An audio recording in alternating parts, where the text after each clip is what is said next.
Hello, everyone. Today's topic, inclusive financing and microfinance models. For today's in the world, millions of people and in global economy are denied all access to basic financial services. Traditional banking systems often exclude individuals living in low income and rural areas. So inclusive finance and microfinance models aim to fill this gap. So there will be a fairer financial system. It helps to create this kind of this financial system. Inclusive financial finance promotes economic and social development, and they are using various tools and strategies to ensure a fair financial system. These services, banking, insurance, loan savings programs, the core principles of inclusive finance are accessibility, affordability, and user friendliness. The first principle of inclusive financing is is accessibility, and it refers to making financial services available to individuals, as I said, low income, and they live in rural areas. So traditional banking system often can't access to provide enough services to these groups. Inclusive finance is aiming to bridge this gap through microfinance institutions like mobile banking and other innovative financial services. And the principle of affordability uh, ensures financial services are within reach of this target audience. Um, Low-income individuals often cannot afford high-cost financial services, and inclusive finance aims to reduce service costs and enabling more people to access these services. And like as an example, microfinance loans may have lower interest rates compared to those offered by traditional banks. In addition to this, mobile banking services can have lower transactions costs compared to physical banking services. The principle of being user friendly refers to ease of use and understandability of financial services. Complex financial products and services can be a barrier and to access for individuals. So they have low financial literacy, I should say.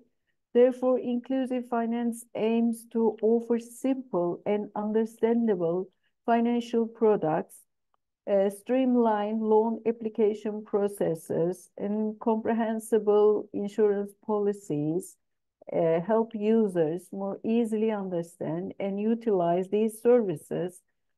So moreover, financial literacy levels can be increased through financial education training programs and enabling individuals to make more informed financial decisions. And inclusive financing is of great importance for economic growth and social equality. Increasing access these financial services encourages individuals' participation in economic activities and that turn supports overall economic growth. And access to financial services enhances individuals' resilience against economic shocks. Insurance products provide financial security against unexpected events, and saving programs facilitate planning for the future. And the advancement of technology presents new opportunities for inclusive finance. Digital financial services have become an effective tool for reaching a broader audience. Mobile banking, digital wallets, and online payment systems enable easier access to financial services. Inclusive finance is a critical tool for all these economic and social development. Accessibility, affordability, user friendliness, and these are all ensures financial services reach a wider audience. When we say for the implementation, inclusive finance is implemented in many countries worldwide and aims to increase the economic participation for these groups. For the microfinance is a financing model, and this microfinance promotes economic development. It's a model. So financial services to all these groups, individuals and small businesses. The primary goal of microfinance is to offer small-scale loans, saving accounts, insurance, and payment services to sectors to these sectors. Microfinance models vary depending on how these services are provided and managed. And when we talk about some of microfinance models, we can say Grameen model, village banking model, self-help group model, village banking model, digital finance model, and social business model. These are mostly example for microfinance models. The GUven model, most well-known one and widely used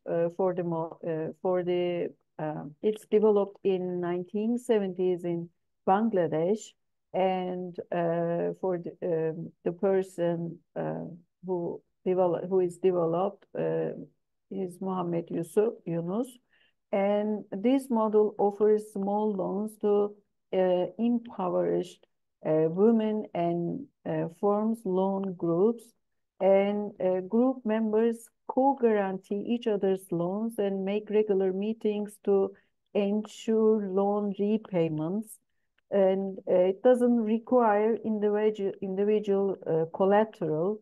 Group responsibility is emphasized. So it's a major practitioner, Grameen Bank, and its success has inspired many microfinance institutions worldwide.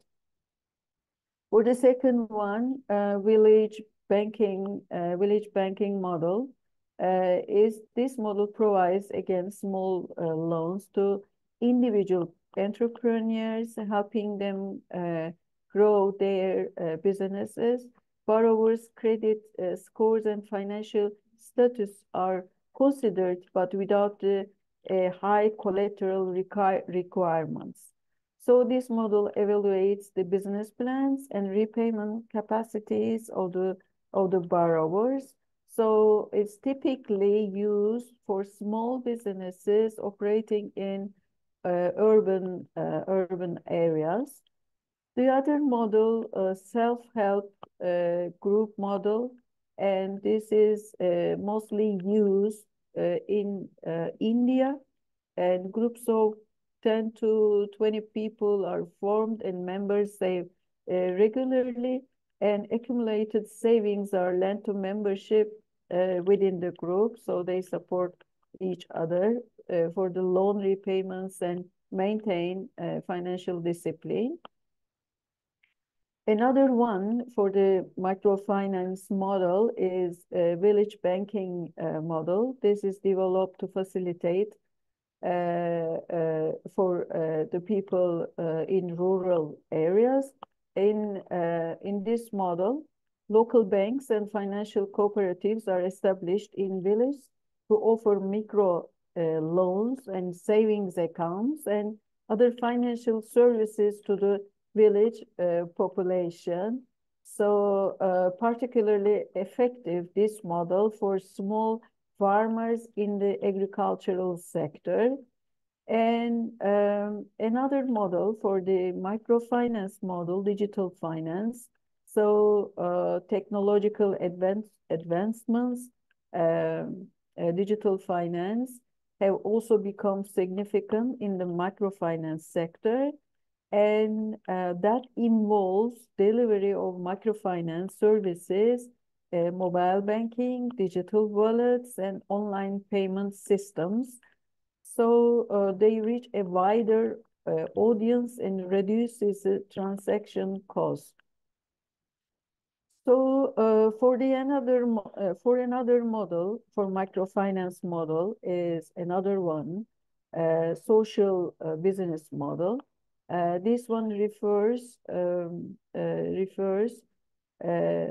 um, these microfinance institutions aim to generate profit while also targeting social development and poverty reduction. Social businesses reinvest their profits and provide financial services to more individuals, striving to maximize social benefit. So these models are mostly example of microfinance models.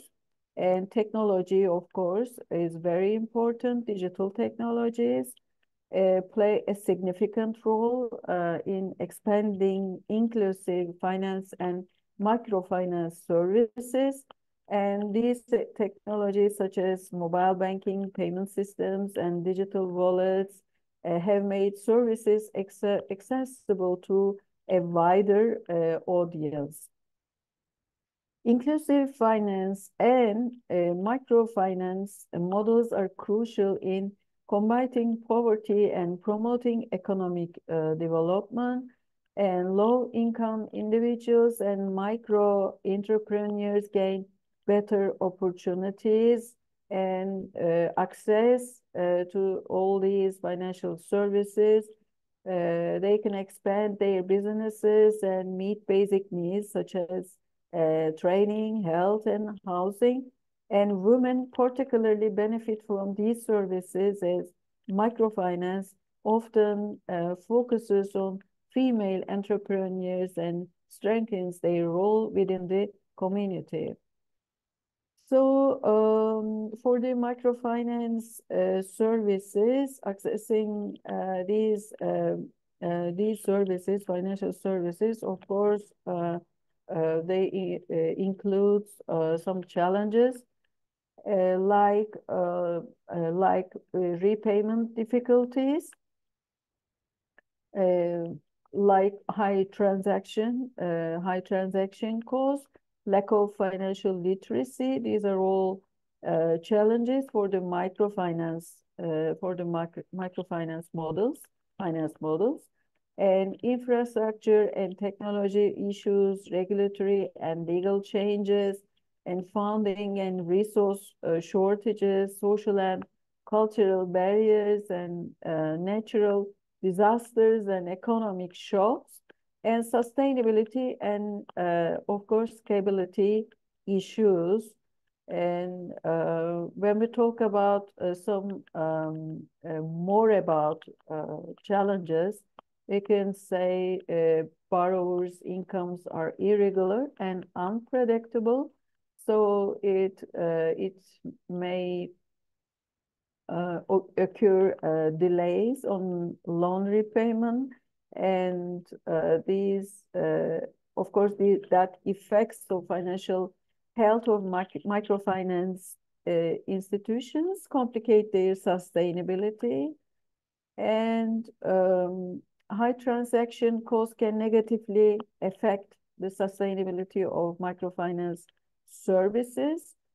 And lack of financial literacy is another challenge for these microfinance models. Borrowers may not properly understand credit and savings products and make up appropriate financial decisions, and leading the repayment issues and misuse of financial services. That's risk also. And especially in rural and remote areas, the lack of necessary financial infrastructure and technology can pose a significant barrier. So it's another challenge. Infrastructure deficiencies can diminish the effectiveness of digital finance models and make it difficult for services to reach wider populations. And regulatory excessive regulation can raise operational costs and reduce the flexibility of these institutions. It should be a balance, lack of regulatory and excess regulations. And microfinance institutions often struggle to find sufficient funds and resources. The risky nature of loans and to low-income individuals and can deter investors and donors. Social and cultural barriers, another challenges for microfinance institutions, and these barriers can also impact the success of these institutions or these models implementation. Societal norms and societal norms difficult for women to access financial services, and this can limit the effectiveness of programs. And natural disasters and economic shocks, um, the target group, like low-income individuals, are more vulnerable to natural disasters and economic shocks. So for the last one, I said sustainability and scalability issues. The cost effectiveness of small scale operation is limited, and significant investments are needed for large scale expansions. So microfinance institutions may struggle to maintain service quality. That's another one, sustainability. And microfinance is implemented globally with significant presence in regions. Which regions? Asia, Africa, Latin America, and some European countries. And some examples for the microfinance models applied. These countries, the name of these countries: Bangladesh, India, Kenya, Peru, Indonesia, Mexico, South Africa, Philippines, Uganda, and Bosnia. So I should say, finally, I should add, inclusive finance and microfinance models offer a beacon of hope to individuals and businesses outside outside the scope of traditional financial systems. These are these models are hope for this group. They hold great potential, empowering economically marginalized communities and reducing global poverty. However, fully realizing this potential will require carefully planned policies and practices. So challenges such as sustainability and risks over indebtedness and digital inequality is essential to achieve the goals of inclusive finance. So these are all these are all important topics in financial services. That's why I wanted to explain some financial inclusive financing and microfinance models. So we will dip into more these topics for later sessions. Thanks for listening. Have a good day. Goodbye.